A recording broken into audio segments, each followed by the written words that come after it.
Oke, selamat sore rekan-rekan semuanya. Salam sejahtera untuk kita semuanya.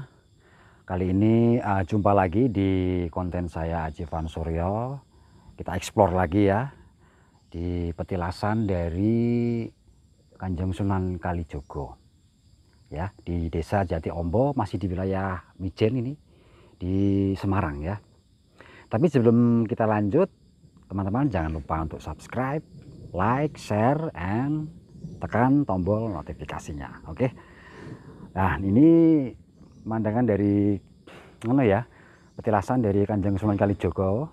Ini saya jelaskan lebih detail lagi. Itu salah satu dari relief tunggak dari jati ya, pohon jati itu relief itu yang dibuat oleh mantan Presiden Soeharto untuk sebagai penanda bahwa di situ dulu adalah bekas pohon jati yang digunakan oleh Kanjeng Sunan Kalijogo ya. Nanti kita akan eksplor, akan jelaskan lagi lebih dalam lagi. Ayo kita lanjut masuk ke dalam aja.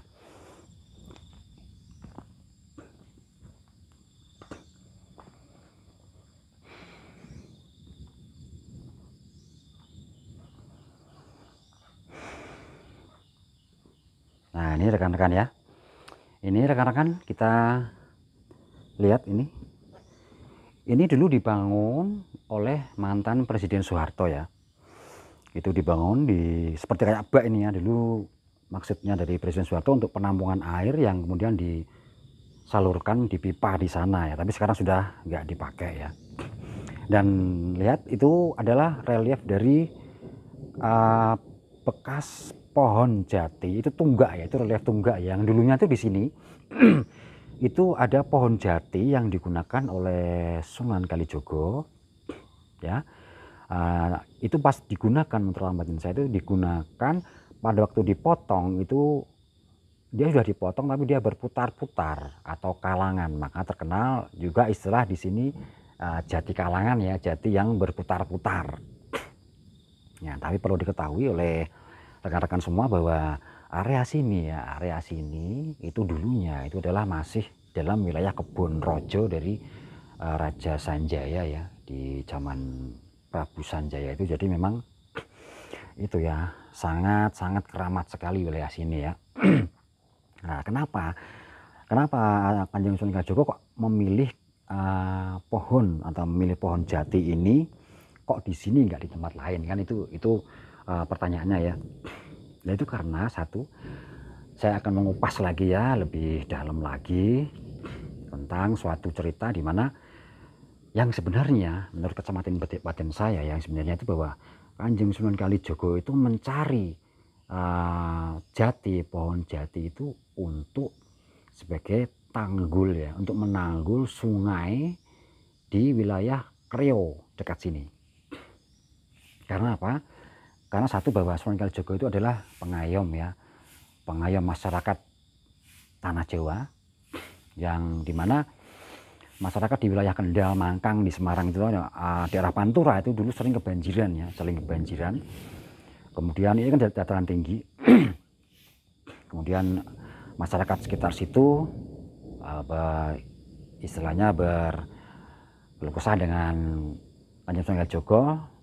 Kenapa kok daerah mereka sering kebanjiran? Nah, kemudian Sunan Kalijogo memutuskan untuk menanggul sungai di wilayah Gunung Kreo, di wilayah Gunung Pati, di daerah dataran tinggi ya. Kemudian Kanjeng Sunan Kalijogo memilih kayu jati sebagai suatu sarana untuk menanggul sungai di wilayah Gunung Kreo. Yang dipilih adalah otomatis bukan kayu jati yang sembarangan ya. Sebabnya kalau kayu jati sembarangan tidak akan bisa, jebol nantinya. Makanya Sunan Kalijogo memilih kayu jati khusus di daerah sini, karena area sini itu adalah wilayah istilahnya itu kebun rojo ya, kebun rojonya dari Prabu Sanjaya, era zaman ribuan tahun yang lalu ya, era Sanjaya. Dan kenapa bisa pohon jati bisa terbang itu ya, itu karena wilayah sini itu adalah wilayah dari kebun rojonya dari itu Prabu Sanjaya itu ya. Yang jelas otomatis wingit sekalian, semua yang berhubungan dengan wilayah kekuasaannya baik itu tumbuhan maupun tanah itu jelas mengandung suatu energi yang sangat tinggi. Nah kemudian ini tunggaknya sudah nggak ada ya, itu relief, dan itu dibangun oleh Presiden Soeharto, untuk mantan Presiden Soeharto itu dibangun oleh mantan Presiden Soeharto sebagai penanda bahwa di situ pernah ada kayu jati yang digunakan oleh Kanjeng Sunan Kalijogo untuk menanggul dari Sungai Kerio di wilayah Gunung Kerio itu ya. Nah ini rekan-rekan bisa kita rasakan ya auranya di sini, dan sangat energinya sangat besar sekali energinya ya, kita bisa tengok. Dan ini juga masyarakat di sini juga bahkan dari luar kota pun, di luar wilayah sini juga sering juga ke sini ya untuk tirakat sesirih di sekitar sini. Lihat ini ada dupanya. Ini dupanya di sini ya, untuk mereka sesirih di sini itu. Jadi ini dibuat oleh mantan Presiden Soeharto ya. Jadi seperti saya katakan bahwa mantan Presiden Soeharto bukan orang sembarangan ya, karena yang sudah saya katakan bahwa mantan Presiden Soeharto adalah masih terah juga ya, terah ratu juga. Dan ini jarang diketahui oleh masyarakat ya, bahwa tempat ini dibangun oleh mantan Presiden Soeharto itu jarang diketahui, kecuali masyarakat sini aja yang mengetahuinya gitu ya. Dan juga rekan-rekan, mari kita lihat di sini.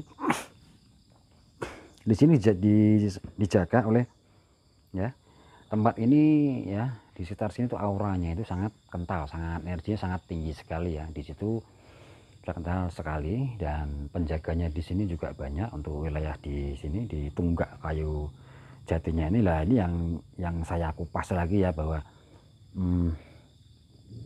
tunggak kayu jati itu yang di situ yang dipotong oleh Kanjeng Sunan Kalijogo itu adalah sebuah kayu jati yang memang tidak sembarangan ya. Makanya beliau mengetahuinya, kenapa beliau memilih itu. Dulu kan banyak ya kayu jati di sini. Dulu di sini kan kebun jati ya. Dulu di sini itu kebun jati. Coba di situ tengok, itu kan kebun itu ya. Itu dulunya itu kebun jati ya. Hutan itu dulu kebun jati semua, itu di sini banyakkan kebun jati. Nah kenapa kok dipilih jatinya di situ? Pasti kan ada sebabnya. Kenapa Kanjeng Sunan Kalijogo memilih kok jati yang posisinya berada di sini? Itu karena menurut mata keterangan mata batin saya, karena di sini jatinya itu dia mengeluarkan sinar yang keemasan. Jati itu mengeluarkan sinar yang keemasan, makanya beliau memilih jati ini yang dulunya pernah di sini, pernah ada jatinya ini, memilih jati yang berwujud keemasan. Nah coba tengok, lihat rekan-rekan ya, dari kacamata saya, bahwa posisi dari jati itu yang sebenarnya dulunya itu di sini lah, itu di sini, itu posisinya jatinya dulu di situ ya. Besar ya, agak besar, lebih besar dari ini, sekitar 2 kali lipatnya dari ini ya, besar di situ. Dan ketinggiannya hampir sama, tapi posisinya di situ, dan warnanya itu kekuning-kuningan. Warna kulit kayunya itu kekuning-kuningan. Terus kalau malam hari itu mengeluarkan cahaya kuning emas. Itu dulunya seperti itu. Bahkan ini tempat ini ya, kadang setiap malam Jumat Kliwon atau malam-malam tertentu akan mengeluarkan cahaya emas di sini, yang membentuk pola seperti kayu jati, tonggak kayu jati ya di sini ya. Membentuk sinar seperti keemasan di sekitar sini ini, yang membentuk pola ya di sekitar sini ini, yang membentuk pola seperti kayu jati itu, seperti relief itu ya, persis seperti itu. Biasanya akan muncul di waktu malam-malam ya, suro, kadang suro, malam-malam tertentu ya, pahing juga kadang muncul ya sinar itu, tapi nggak tentu ya, tapi muncul ya. Nah di sini auranya kan sangat. Nah saya terangkan lagi ya rekan-rekannya, coba kita agak sedikit mendekat ya. Itu ada suatu dataran tinggi ya, sedikit ada dataran tinggi ya, yang nggak begitu tinggi sih, tapi dataran tinggi di situ. Lah menurut kacamata terawangan saya, di situ terdapat sebuah padepokan yang tidak terlihat ya. Padepokan itu besar sekali di situ, di area situ ya. Pokoknya sebelakang sini ya, belakang sini semua itu sebuah padepokan yang tidak terlihat oleh mata telanjang kita. Sebuah padepokan yang di situ untuk berkesenian ya. Di situ ada gamelan komplit di situ ya. Jadi tempat untuk menaruh gamelan dan tempat untuk para niaga bermain gamelan di situ. Nah, itu tadi yang saya sebutkan bahwa sering terdengar juga suara gamelan ya. Musik gamelan dari warga masyarakat sekitar sini yang mendengar suara-suara gamelan gitu. Suara-suara gamelan ini rekan saya, salah satu kru saya ini juga penduduk asli sini, itu yang kadang juga mendengar ya. Mendengar suara gamelan yang muncul di daerah sini, yang warga sekitarnya itu juga mendengarnya ya Bud ya. Warga sekitarnya itu juga mendengar dari suara-suara gamelan tersebut ya. Itu tadi karena posisinya di belakang sini. Coba kameramen untuk menyotingnya di belakang sini. Nah itu ya di belakang situ ya. Ya di belakang situ. Nah belakang situ itu sebuah pendopo besar yang sangat besar ya, pendopo besar yang terdapat gamelan di situ. Komplit, gamelan komplit di situ. Ya, dan setiap ya enggak setiap ya, kadang-kadang itu akan muncul suara gamelan ya, dan masyarakat sekitar juga mendengarnya suara gamelan, bahkan dari radius jarak yang jauh pun ya itu masih mendengar suara gamelan itu ya, begitu ya Mas Lembut ya. Mendengar suara dari gamelan itu asalnya dari sini, makanya yang saya sebutkan tadi bahwa area sini itu tidak sembarangan karena energinya tinggi. Ini area dari leluhur ya, dari area dari Prabu Sanjaya ya, di masa Madang Gamelan, di masa yang sangat kuno sekali ya, ribuan tahun yang lalu. Nah, ya bukan ya Madang Gamelan ya, Madang Gamelan yang itu ya itu di sini. Makanya Sunan Kalijaga memilihnya untuk memilih kayu jati ini yang di sini dulu itu sebagai sarana dari beliau untuk menanggul ya, membendung sungai di Sungai Kerio ya, di wilayah Gunung Pati sini juga ya, supaya penduduk sekitar yang di bawahnya di daerah Pantura seperti Mangkang, Kendal itu tidak kebanjiran jikalau ada hujan ya. Karena sampai itu sudah terkenal dari sejak zaman dulu bahwa daerah Mangkang, Kendal itu banjir ya, karena ada kiriman air dari sini, sungai dari daerah dataran tinggi di Mijen dan Gunung Pati itu. Nah, itu sampai sekarang tuh jatinya itu kemungkinan juga masih ada atau belum juga kita nggak tahu ya, karena itu di wilayah Gua Kerio sana ya, tapi kelihatannya masih juga ya. Ya itu tadi rekan-rekan ya, ulasan dari saya tentang kayu jati, tunggak kayu jati, dan ini adalah relief dari tunggak kayu jati yang dibangun oleh mantan Presiden Soeharto ya.